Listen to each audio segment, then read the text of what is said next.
If you can please introduce yourself, your name and which country you're from.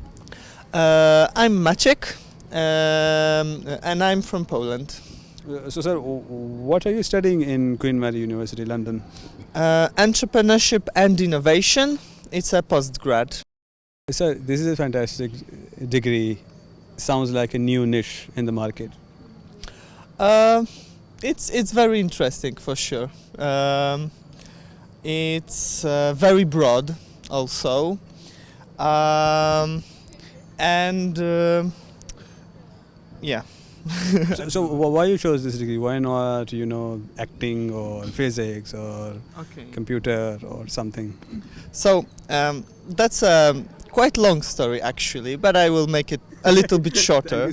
So it is basically when COVID happened, I started to date with my current girlfriend, and she studies at UCL, and I wanted to live with her. So that's why when my undergrad studies ended, I wanted to go study somewhere in the UK, because she has to go to her last undergraduate year here. So I was studying economics and management, and I started to look around for something that can be connected, but I didn't want economics because actually I don't think that in studies you need to follow this very strict path, at least when you're not a doctor or you're not studying law or something very specific. Mm-hmm. I wanted to have something broad because I think that when you're not the super narrow specialist, then it's actually a broad general knowledge that helps you. So I've chosen this one. So it's because it kind of the subjects, the name, it sounded very broad and interesting. Oh, perfect. So the other thing is that with this degree, after graduating, are you planning for PhD? PhD, no, but maybe in like 10-15 years. Okay, perfect. So let's assume that we are going to finish our academic journey at postgrad, and then we are ready to face the world. How do you think this degree will help to reshape the world around you? What I like in this degree is actually the lectures. They're really inspiring. I've learned a lot about how the business, how to think in an entrepreneurial way. I would say that, and I know a little bit more what I want and what I don't want. Actually, I became a little bit less prone to start my own business in the near future, because I've learned, for example, that it's people with similar skills, they on average earn a similar amount of money, whether they have their own business or whether they work in some corporation. And actually, the older you are, the chances for your startup to succeed are increasing. So being in your 20s is the worst time for trying to fund a new startup. So what's the best time to start your... The best time to start your startup is when you have an idea, a market gap, and a team of people, and the connections, and with people that can help you funding this startup. I think statistically, of course, the best time is in your 50s. But I don't think you should wait till your 50s. It's nonsense. you should just wait until you have a really good team of people, because actually what research shows is that having right team is more important than having right idea. Because when your idea is not right, it's not good, then you can just switch idea. But when your people are not correct, when they're difficult to work with, or they don't have a relevant knowledge in their industry, you cannot easily switch them. Perfect. Okay, so let's assume you're starting your job. So you go back to Poland or stay in UK? I want to go back to Poland, but in like 3 years, maybe something more. Yeah. So you'll work in UK for a couple of years. Yes. So what kind of jobs you're looking at? What kind of salaries we are looking at? Jobs and salaries. Jobs. What kind of job will you become a consultant, or you start doing marketing, or what will be your dream job? So I'm actually a fan of 80,000 hours movement.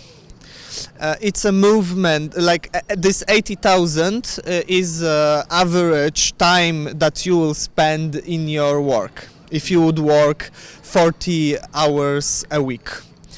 And this movement is about making the biggest possible impact towards solving global issues. In your work. So I thought about becoming a consultant. It would be actually good for like 1-2 years, because it would boost my career, and I'm still thinking about it.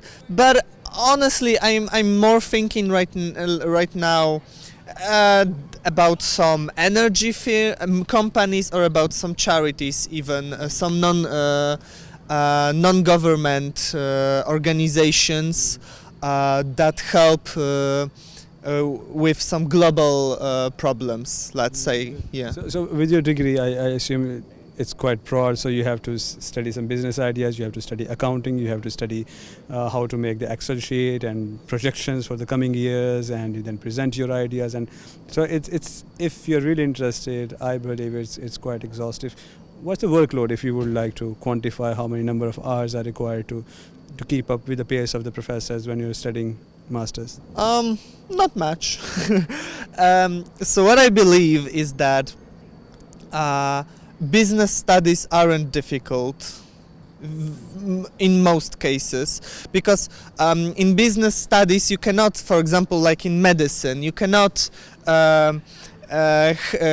make a test from 206 bones of your body and to give names both in English and Latin.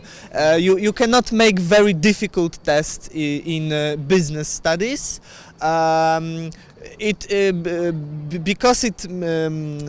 Because business studies, they help you with this broad way how to think, how to perceive the world and things around you, especially when it comes to business ideas.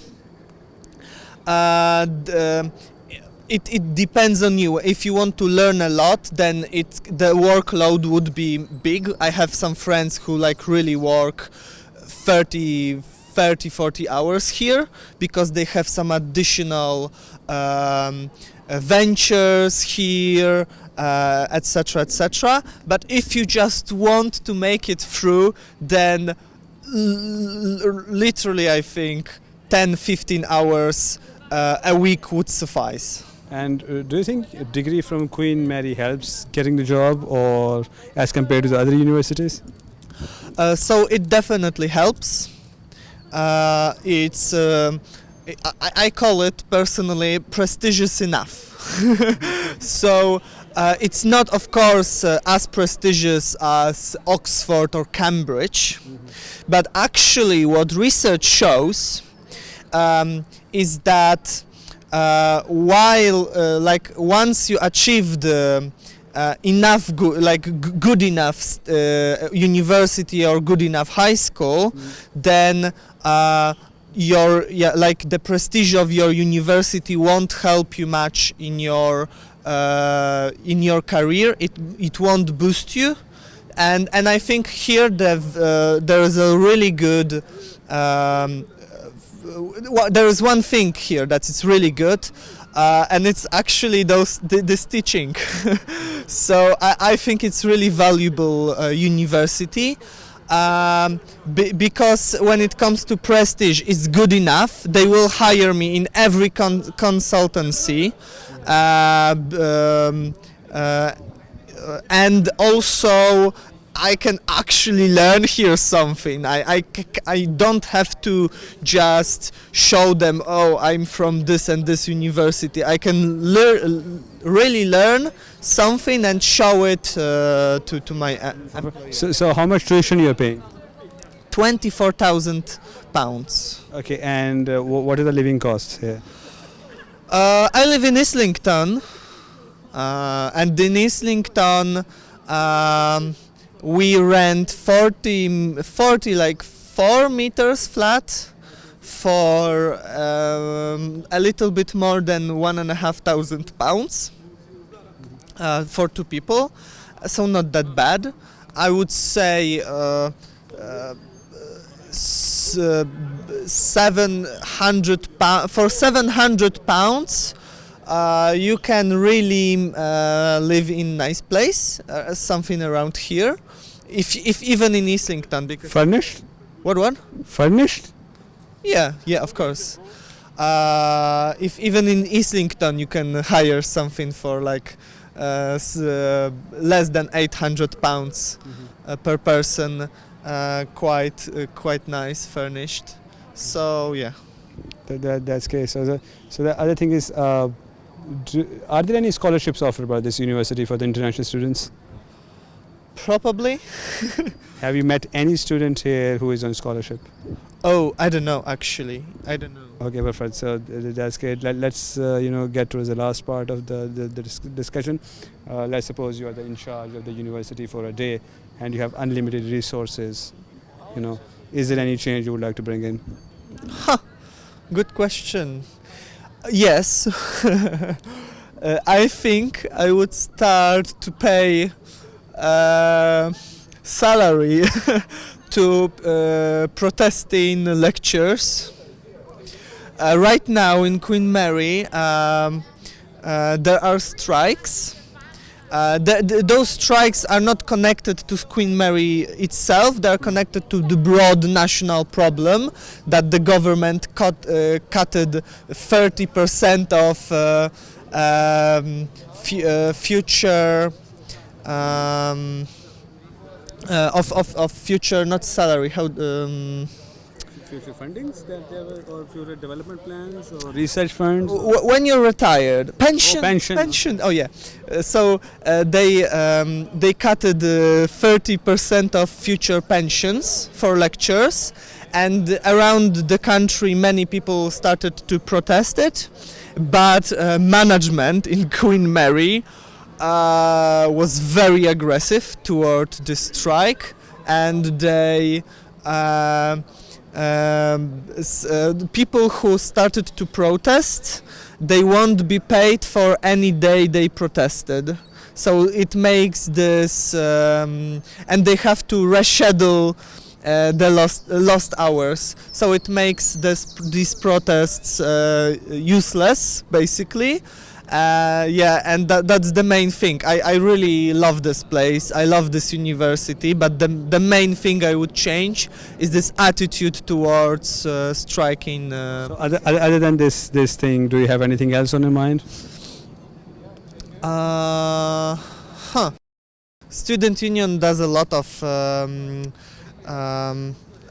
activities, yeah, and I don't know. I really enjoy it. I especially when I compare it to everything I know. Other universities? Yeah, in other any university in Poland, it's UK is 2 generations ahead. So is it? I mean, is it Poland? The tuition fee is low in Poland, or is it same like UK? No, in Poland it's free. It's always free. Can't complain. Then. Yeah, that's a good thing. Yeah, that's a good thing. It's always free unless you want to study in English. Then it's not free usually, but still it's like £3,000 per year. So even if you want to study in English, it's much cheaper in Poland. And in Poland there's a very good quality of education, but the overall kind of experience, student experience is lower. So this was international. Is there any famous Polish university like Cambridge, Oxford? Maybe not like Cambridge and Oxford. The most famous are, I would say, Warsaw University and in Krakow University. In Polish it's Jagielloński, Jagiellonian probably in English. Yeah. Perfect. Okay, so thank you so much. Absolute pleasure talking with you. You were very good in the interview. You gave very useful information. God bless you, and I wish you success. And hope we cross ways in future sometime.